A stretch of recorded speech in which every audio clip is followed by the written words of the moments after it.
Visit our sponsor, UV4 Life, right now. Check out the Morel Advanced 6-Stage Air Sterilizer. Clean air for you and your family. Utilizes powerful dual UVC lamps to destroy airborne viruses, bacteria, and molds. Photocatalytic process breaks down common household chemicals such as formaldehyde and ammonia. HEPA filter eliminates particles. High-density activated carbon filter removes common household odors and smoke. Don't just filter your air, detox it with UV4 Life. Get the Morel 6-Stage Air Sterilizer today. Enter promo code GREEN for $50 off your order. Free shipping. Click the link below right now. Hey everybody, I'm Christopher Green. You're tuning into AMTV Alternative Media Television. It's Friday, August 7, 2015, and Donald Trump destroys his competition last night at the Ohio GOP debate. He destroys his competition. He makes everybody look so friggin' weak. I think the big problem this country has is being politically correct. I've been challenged by so many people, and I don't frankly have time for total political correctness. And to be honest with you, this country doesn't have time either. This country is in big trouble. We don't win anymore. We lose to China. We lose to Mexico, both in trade and at the border. We lose to everybody. Especially Jeb Bush in his muted suit. He's like a piece of driftwood. I mean, could you imagine making love to that guy? Run hard, run with heart, and run to win. I'm going to have to earn this. Maybe the bar is even higher for me. That's fine. I've got a record in Florida. I'm proud of my dad, and I'm certainly proud of my brother. In Florida, they call me Jeb. Ugh, disgusting. Everybody there, outside of Trump, so freaking weak, does not stand a chance against Hillary Clinton in 2016. And what was amazing about yesterday's debate is how Trump dominated every facet of the debate. And then post the debate, Fox was like, it was a total collapse of Donald Trump. Trump collapsed. He didn't perform well. It just goes to show you how the mainstream media, the establishment that owns the mainstream media, isn't in favor of Donald Trump. It's one of the reasons why I like him, because he threatens the establishment. He is dangerous to the establishment. Notice at the beginning of the debate, he raised his hand, says that he would not pledge with 100% degree certainty that he would be pledging the GOP, the Republican Party, and the Republican nomination, that he wouldn't potentially move over and contest these other individuals from the independent party or another platform.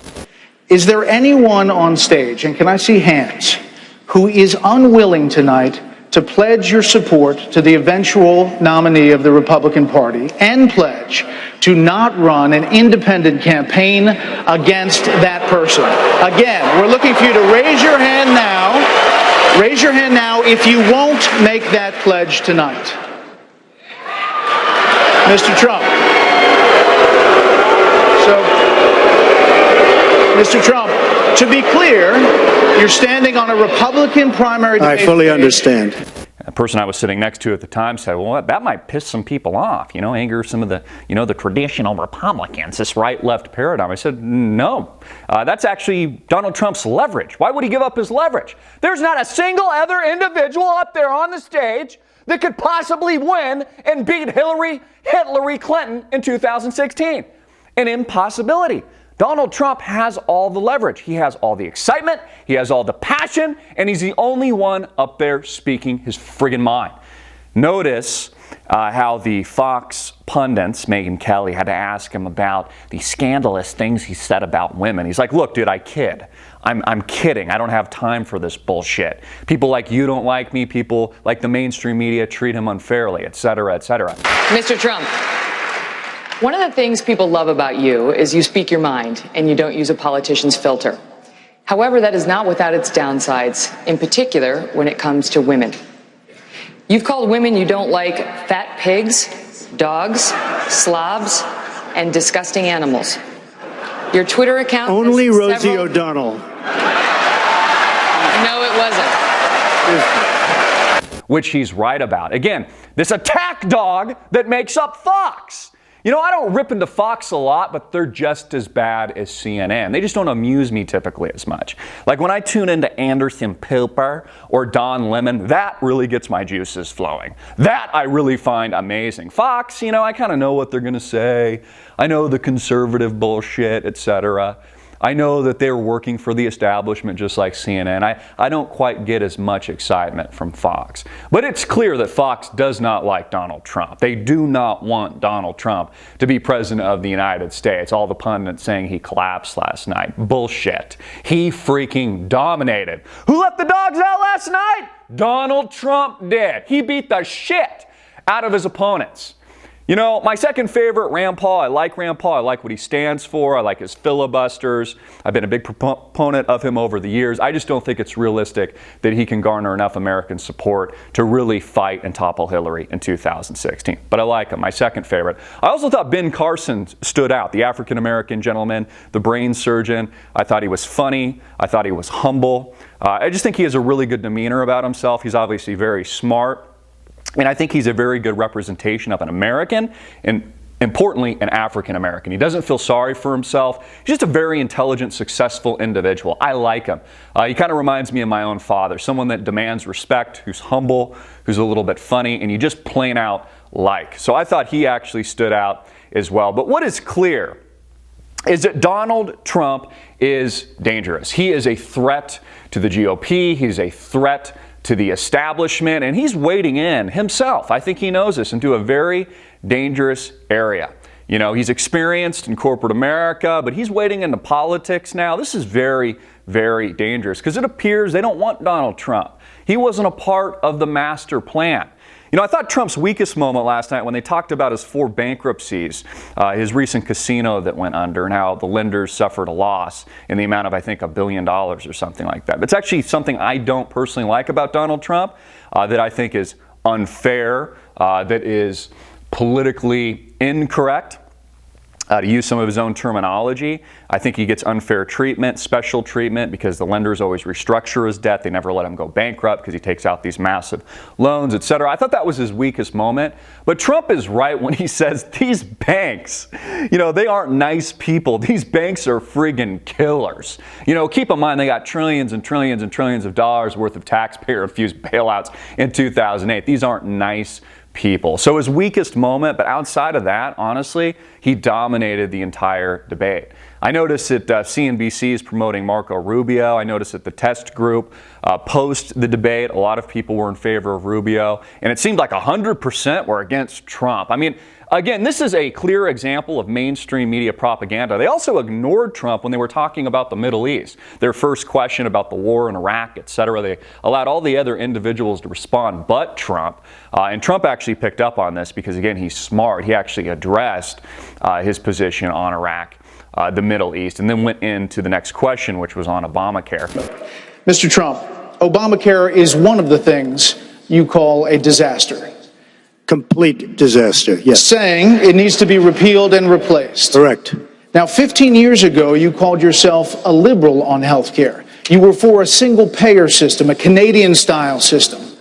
Why were you for that then, and why aren't you for it now?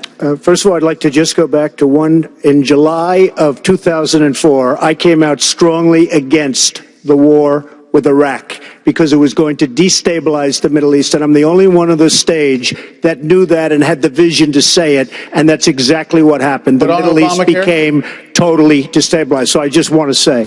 And I also think this is something for America to think about. I very much believe, first of all, we're always at war. We're at war now. But I think we will have the next big war when the next president of the United States is president. And it could happen with Obama still in office here. And do we really want Hillary Rodham Clinton, somebody who should be in friggin' jail, which I commend for Trump saying publicly that should be in friggin' jail for her email scandal and lighting her servers on fire, etc., and that dishonesty. Do we really want Hillary Clinton, somebody who's perceived as weak by the rest of the world, especially the Middle East, a very weak woman, and just a weak politician in general? Do we really want her in power during the next great war? Do you think these other countries fear freaking Hillary and Bill, First Lady, in the White House?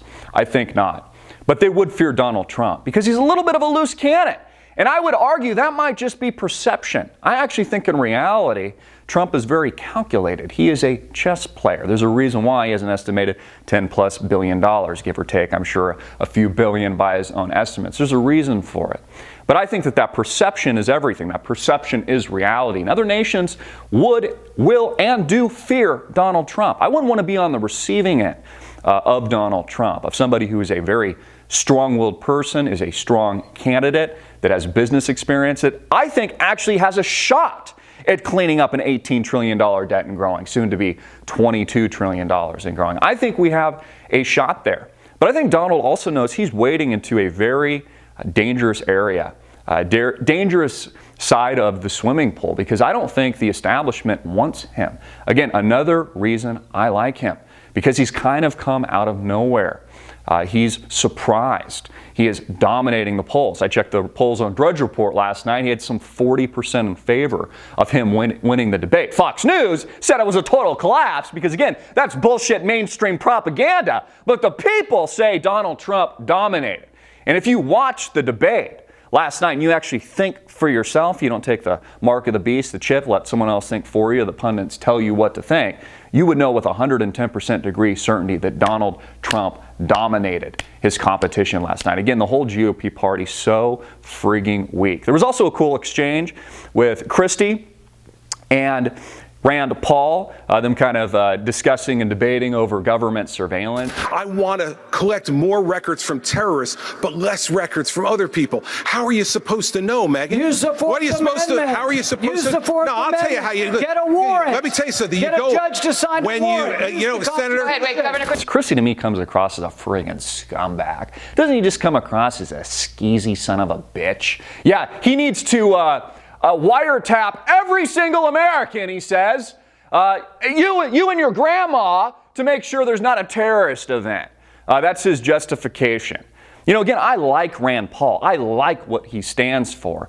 I liked his father a lot better, actually. I really liked Ron. And I think they're both two really good candidates. I think Rand Paul is a really great candidate. He does fight for freedom. He stands up for the Bill of Rights, all the things that he says that he would do as president of the United States. But the reality is he doesn't have a chance. The playing field, the rest of the GOP doesn't have a chance. And again, that's Trump's leverage.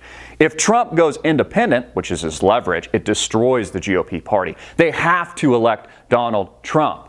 That's where the excitement is. That's where the passion is. That's where the poll numbers are. That's where the people are. The people want the polar opposite of Barack Obama, his radicalization of America. And I always talk about how the pendulum swings.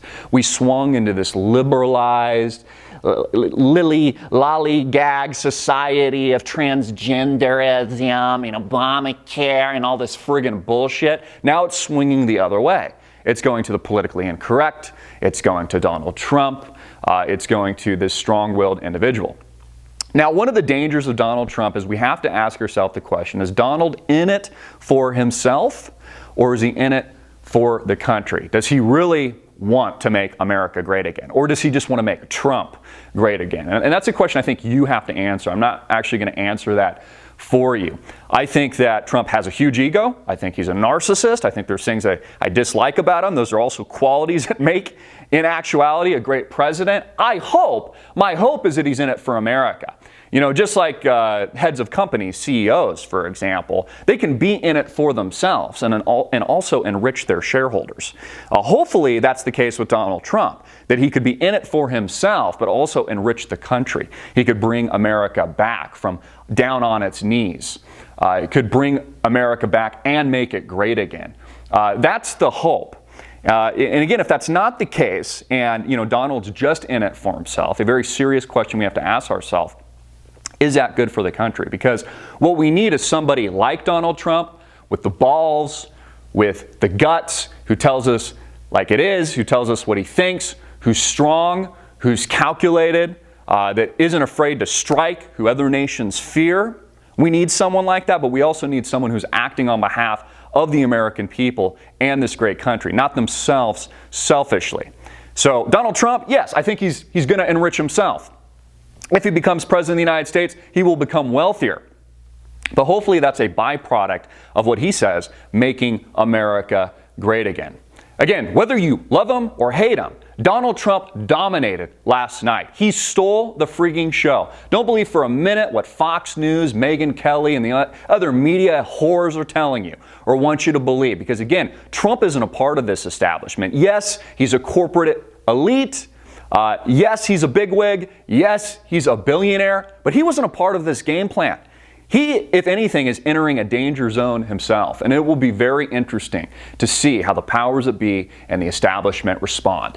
I'm Christopher Green. Get this video out everywhere, make it viral, hard hitting it in your face, and click the link below to support our sponsor.